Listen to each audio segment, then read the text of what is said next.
মধ্যপ্রাচ্যের আকাশে শান্তির মেঘ জমতে না জমতেই কি তবে মহাযুদ্ধের নতুন শঙ্কা?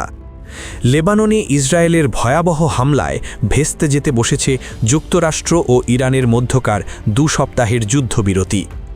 গত বুধবার লেবাননের হিজবুল্লার আস্তানায় ইসরায়েলি বিমান হামলায় অন্তত 303 জন নিহত হয়েছেন। ইসরায়েলের দাবি, তারা যুক্তরাষ্ট্র ইরান যুদ্ধবিরতি চুক্তির অংশ নয় এবং হিজবুল্লাহকে নির্মূল করতে তাদের অপারেশন ইটার্নাল ডার্কনেস অব্যাহত থাকবে। ইরান এই হামলাকে যুদ্ধবিরতির সুস্পষ্ট লঙ্ঘন বলে অভিহিত করেছে। তেহরানের সাফ কথা, লেবানন এই শান্তির আওতায় না থাকলে চুক্তি অর্থহীন হয়ে পড়বে। এদিকে মার্কিন পররাষ্ট্র দপ্তর জানিয়েছে, যুদ্ধবিরতি রক্ষার চেষ্টায় আগামী সপ্তাহে ওয়াশিংটনে ইসরায়েল ও লেবাননের মধ্যে সরাসরি আলোচনার আয়োজন করা হচ্ছে।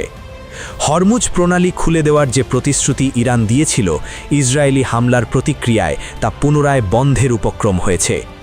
বিশ্ববাজারে জ্বালানি তেলের দাম আর সাধারণ মানুষের নিরাপত্তা এখন চরম অনিশ্চয়তার মুখে।